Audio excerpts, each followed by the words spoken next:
episode, I think we're up to 13 now. Yeah, the Dialed In podcast. Welcome back. So today is the first non-major week for 2026 with none upcoming. Yeah.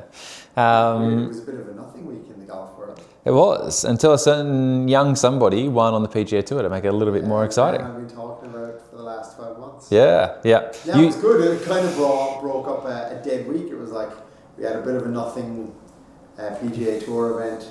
There was the Women's Scottish Open that was on, but you know, as always, my big pet peeve is it doesn't get the airtime that it deserves. And yeah, the big man stepped up and delivered. You've been on his bandwagon for a while. I haven't been as much, so I fully respect that you've been following his journey. I mean, look, we've seen it over and over and over again. These guys come through university and like they're unbelievable. When you get to the PGA Tour, it's a whole different world. Yeah.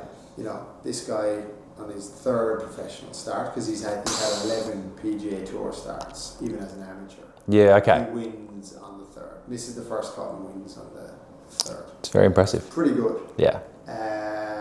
But it was interesting. I saw they were trying to compare him against previous. Like, is he a Spieth? Is he a Justin Thomas? Is he a Colin Morikawa? And they were like, he's actually not any of them because the university game has evolved so much and they get paid and they've got the sponsorship. He's almost coming onto the scene as a polished, finished article. Yeah. But you know, he went and still won, and you know, people will say that it was a mediocre field at best this week, but like, you look at who he beat. He still had Scheffler. World number one, Scottie Scheffler. Following that, he had Hideki, and then he had Harman after that. So if you scrap everybody else, he still beat three major winners. Yeah, very true. Yeah. I saw his data golf stuff during the week, and his game is very well rounded.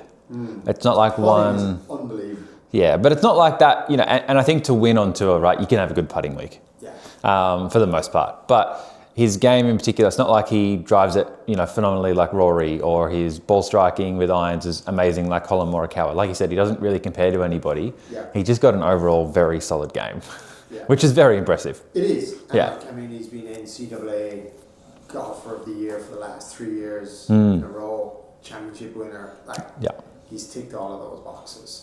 So, and my claim is that he'll still be in the Ryder Cup team.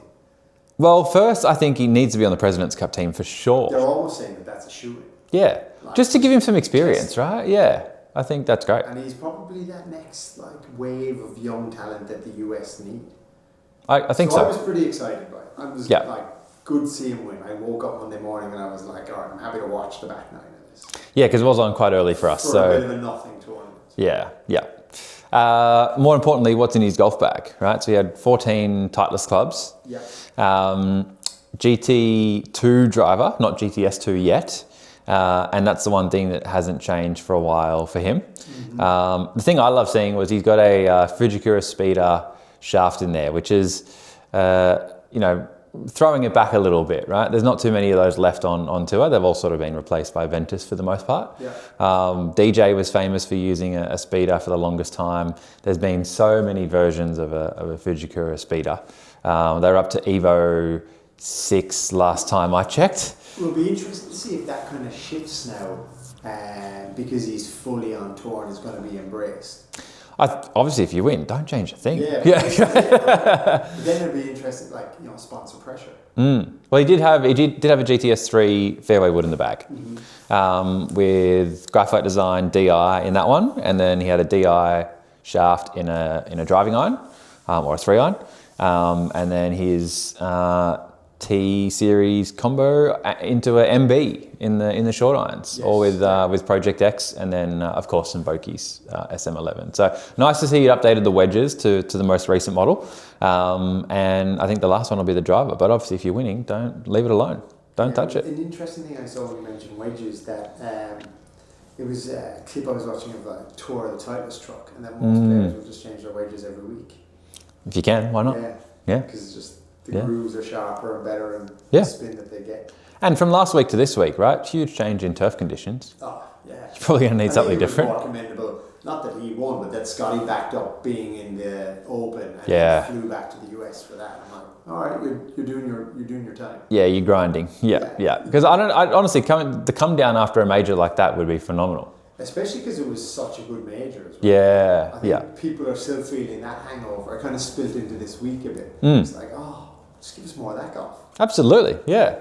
And also the reality that we're at the end of major season. We've now got the barren winter of no major golf. We got the FedEx Cup playoffs, but it's not the same. I think Rory just summed that up perfectly. Yeah. Why would I care when I can just show up? I've ticked the box. It's not like every event is counting towards me being here. He's going to be in that top 25. And I'll show up on that week and see how I go. Yeah. And I think until that changes, that's going to be the attitude of those top guys. Yeah. Same thing with Race to Dubai to an extent on DP World Tour, right? Yeah. You probably have to play a few more events to get a bit higher up there, but a couple of wins definitely helps that. So, 100%. Yeah, you just pick a few select ones. If you play really well, you're okay. You're good. Yeah. So he'll take, Scottish Open kind of goes towards that a bit. Yeah. Irish Open, which he takes, and then if he goes reasonably okay there, he's pretty much home. And you get a lot of co-sanctioned events too, right? The only aim would be that P. Reid doesn't win the Race to Dubai. Yeah. Fair. Yeah. I don't know. I feel he's grown on me a little bit more this year. Yeah, a little bit more. Only because he's like you said, he's grinding like Scottie this week at the 3M and playing the events and doing the right thing, and I respect that. Yeah. So, yeah. Yeah. But on the women's side of the game, we had as you said, the Women's Scottish Open. Jenny Shin won that one with a full bag of Srixon gear. So we've got 2 players this week with 14 club deals. But actually, maybe not 14 clubs for Jenny because I'm not sure what putter was in the bag. But driver through to lob wedge was Srixon Cleveland. So another win for that new Srixon RKT driver. Yeah. She had an LS in the bag, same as Ryan Fox. Very impressive. I mean, timing's great. Srixon don't make bad equipment. Let's be really clear. Well, the woods in the past have been the part that has let them down. That hasn't been there. Yeah. 100%. Yeah, but irons and wedges, amazing. Yeah. So I think it's just the evolution of that brand, and also will it become a bit more mainstream? Like people. Do you think they're not mainstream now? Yeah, well, like Koepka, for example, right? He's a 5-time major winner. He's always, you'd say he's ahead of Ryan Fox, and that's no disrespect to Ryan Fox in terms of like. Well, just like you said, he's a major winner, right? And awareness and all of that, and he's always played Srixon. But I guarantee, if you ask the Gen Pop, they wouldn't have a clue. They just say, "Oh, it doesn't." Wouldn't have a clue who Brooks plays or who Srixon is. No, what Brooks has in his What Brooks has in the bag. Okay, yeah. You just say he's a Nike athlete, right? Exactly. I reckon most people would say that just because they see the Nike side of it, but they don't know that he is. Whereas if he was a Titleist brand ambassador, I bet you everybody would. I don't know if you'd notice again. I don't know. I think there's certain brands that just like Titleist, Ping, even Mizuno, you just know and you hear and you see more of that branding. Do you think it's then just marketing spend? It is 100%. Yeah. That's what I think it is. And as they tick off a few more of these wins, that increases. We'll now see a bit more. I think also like the improvement in terms of like how they're designing clubs as well. Like right from the ZX5 to the ZX7 to the i5 to the like they've consistently just got better. Yes. And look really good as well. I think they're definitely following a similar trend line to, the I Series in Ping, or now T Series in Titleist, or P Series with TaylorMade, right? Or even Callaway to an extent with Apex. If you have a product line that works, you just keep iterating and building on it, right? Every 2 years, you don't need to bring out a whole brand new product. Yeah. Yes, it's a newer iteration of the product, but you're not scrapping ZX for something else. Like you said, it becomes, instead of ZX, ZXI.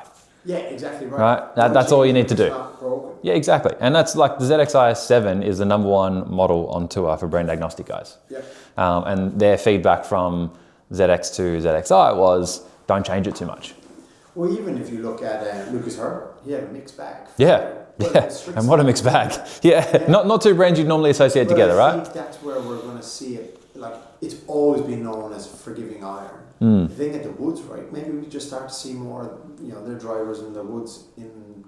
Bags. Yeah, and I think maybe then if the woods stack up, you'll see more 14 or 13 club deals, and then you'll see more marketing and branding around that, right? Because it's really tough to market somebody if they've got a Titleist driver in the bag, but they're gaming your irons, right? Yeah, exactly. As we just said, the brands aren't going to really market that heavily. They want the full picture. Yeah. And that's something that's evolved from like early 2000s. TaylorMade was all just about driver count, right? Getting the most drivers in the bag, right? And every brand had their thing that they were sort of chasing, right? With Odyssey, it was putters, obviously.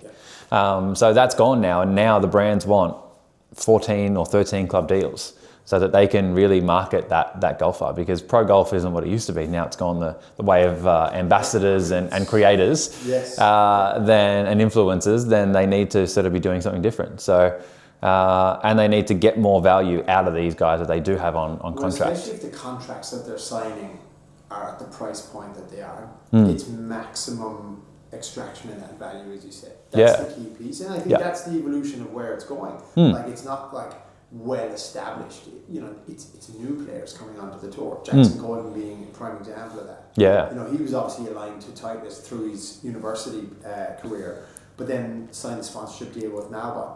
I'm sure it wasn't pennies that he signed on that, and I'm sure there's plenty other brands that wanted him to come on board. So we're seeing that whole evolution of it, and it's going to be, okay, well, what appeals to the younger market, what appeals to the middle-aged market, and then what appeals to that older demographic. The game of golf has exploded. I think we can both agree on that, and I think money shapes a lot of how that happens going forward. Yeah, it's interesting with Jackson in particular. Like you said, you've got a very well established brand like Titleist, but then you do have Malbon as well, who's that more sort of edgier, fresh brand, right? But then you think of them, so like they're still relatively new in most people's Malbon. View of the golf industry, because they're not a generic golf brand, but they've done collabs with Adidas, oh, they're huge. They've done it with FootJoy, they've done it with like so many really reputable brands, but it's just bringing it to a segment of the market that maybe went, is it cool, isn't it cool? Now it's cool and I want to wear it, it's stylish, and that's what I want to rep on. So with Jackson being a brand ambassador, do you think he reaches a demographic that they wouldn't normally otherwise? Yeah. Okay, so an older demographic or younger, I would imagine. Younger, okay, he's 21 years of age. Yeah. He's a good looking rooster. He comes from that part of the US that it's probably going to bring in that cohort from, call it 16 to 25. Yeah. Which is a pretty large cohort. J-Day struggles to do, right? Yeah. So you look at that. But then they've got J-Day, which I'm going to throw you in my bucket. It appeals to that age demographic. Absolutely. We're there. And then you've got Freddie Couples at the other end. Yeah. That ticks that box. And okay, like from a brand. When you said it out like that, it's actually very, very good. Yeah. And you go, all right, well, there's something in there for everybody. And rightly or wrongly, it's not, it's expensive kit. And in the one thing in the golf, people are actually happy to spend money. It's that demographic generally. Like you're getting more, if it costs a little bit more than something that you feel you're picking off the discount rack. Yes. Yeah, absolutely. Yeah. And I think, good point, right? Like golf in general is one of those sports where it's an expensive sport in general. It's definitely going to be priced accordingly for Malbon gear, but we're seeing the brand wouldn't be a success if they'd done if it wasn't working for them. Yeah, exactly. We're just lucky that our guys at McCade and Titleist look after us with some sweet discounts along. Yes, absolutely. We're well sorted, but and that's the thing. I can fully appreciate the style, but it is a very different style with brands like I don't think Malbon. the white flared pants I'm going to be rocking on Saturday morning playing golf. No. Some of the other stuff casually is really nice. Yeah, down at PK I see it quite a bit. There's a few young guys rocking it. Yeah. I just can't pull it off myself, so that's cool. Yeah, each to their own. Right? Yeah, they're all the same. Very boring. Yeah. So one of the other topics we want to talk about this week was grip size a little bit. You said that one of your playing partners sort of asked you during the week about what's going on. Actually, like I thought he might have said, should I be extra stiff shaft? Should I be stiff shaft? Do I need a new driver? Do I need a new putter? And he turned around and he said, how much does grip size really matter? And I was like, did a bit of a double take and was like, it's probably the smartest question you've asked in the golf course. But it got me thinking about it. And okay, you've got your average golfers who, he's definitely guilty of, he doesn't play regularly every week like we do. But he's starting to think about, okay, does this stuff make a difference? And I firmly believe it does. Well, you've seen firsthand it does. I've seen it firsthand. Yeah. Like even this week when I put the new GTS 300 into the bag, I rocked it with a demo shaft that had a normal size grip, and I could feel it from the first time I pulled it out. Yeah. It was like, this is off. Like it doesn't fit within the size of my hands to have a really true fit. So we had a bit of a conversation about it, and I was like, if you were going to invest in anything, that actually is a pretty good, relatively inexpensive investment to make, where you actually, I think, will feel and see a big improvement in your game. So what it did for me was, it's like you've got golfers that are less looking at like, look, we're all going to be guilty of wanting the new putter or the new driver, but they're looking at the smaller aspects of it, as we've discussed over the last number of weeks, whether it's certain types of shafts, how it's set up, what the loft and lie are like in their clubs, but even down to the grips now, it's like, well, does a mid-size grip give me a better feel when I'm swinging that club? Yeah, and the things that sort of have always held true with that sort of thing is grip size, as long as you're comfortable, right? Number one, that's the most important thing, because you got to get that confidence from it, whatever grip size you're using. The second thing is making sure that it doesn't change the swing weight of your golf club too much, right? So if you've bought a set and they've got just Golf Pride, Tour Velvet, which is the industry standard for the most part. And then you're going on and putting on a Jumbo Max grip that weighs 60 grams more. That's going to change the balance of your clubs, right? And you're going to lose all the head feel in your clubs. And we've talked about this with your clubs in particular. That's what you are here for. Exactly. Yes. But so one thing is making sure you're adding enough head weight if you need to do that, if there's a substantial change. But the second thing, to find out what grip size you need, there's a couple of generalizations that you can definitely use, right? So first one is your actual glove size. So me in particular, I use a medium large, but I could get away with large. I just like that sort of smaller fit, and it's going to stretch a little bit being a leather glove. But I go up to a mid-size grip in mine, and I know you're the same. In a mid-size, and you go to +4, so your right hand's even a little bit thicker as well on some of yours. So you have tried that in the past. I think you're back to the normal multi-compound now with the Align. And that's another thing, right? The Align, the reminder on the back. There's so many different types of grips now that you definitely, number one, I'd recommend just going to pick up a few on a shaft, right? It's hard to test it without a shaft in the grip. 100%. Right, on the grip, Yeah, and then secondly, the other sort of rule of thumb is that you want your longest two fingers to be able to touch the heel pad of your hand, and where they're just resting, right? They're not digging in with your fingernails, and they can't touch entirely. Exactly. So there are a couple of things to look for our listeners as they go and try out a few different types of grips. But first thing is what it's made of. Is it rubber? Is it cord? Is it leather? I mean, there's so many options out there. Heaps. Yeah. So the most popular one is going to be rubber, just as a standard cost-effective thing. And like you said, you can do your whole set then for maybe $250, right? Exactly right. Whereas if you're looking at the other types of grips, whether it's a multi-compound like you've got, or full cord like I use, I use the full cord because my hands get a little bit sweatier. And we're playing on the sand belt, and you might get a grain of sand in there, and I can feel that if it's a rubber grip, right? Whereas I can't necessarily if it's cord. And thankfully, Titleist look after us really well with gloves, so that's part of it too. Because you will wear through a few more gloves with the cord, right? It's a rougher material. That kid, was it the kid in the US on the college golf scene? He changes his glove every shot he takes. Wow. Yeah. Wow, I have not heard that. That is phenomenal. Like a ridiculous amount of gloves around, and like there was a photo of him just all shoved in the side pocket of his bag. That is next level. Last week I saw it. I was like, he changes his glove because I double checked him right. I was like, every hole fine, not fine, but every shot. Wow. Yeah. You'd hope you don't miss too many greens and you're pulling out a fresh one for a chip shot. I was speaking of, so you can write on your glove, because Koivun had like messages written on his glove. But you can't write on your club. Correct. Yeah. There you go. I have no clue. That I write neither of them. No, I wouldn't recommend it, but sometimes you got to have a little something as a reminder. But the other type is you go from that extreme to leather grips where you may not even need a glove at all. So sticky. Yeah. So Gripmaster are the most common ones here in Australia, and they sort of export all over the world. So definitely one to try. You love them or you hate them. Yes, exactly. Lucas Herbert. Builds, I will say. They do look cool if you got a black shaft, black grip, like that sort of thing, and you can make some cool colours with with some different textures as well. I know Lucas Herbert, Ming Wu. There's a lot of Australian guys who are big fans of them. Yeah, for sure. So, all right, MK, unless there's anything else, I think we make it short and sweet this week. And and get back to usual.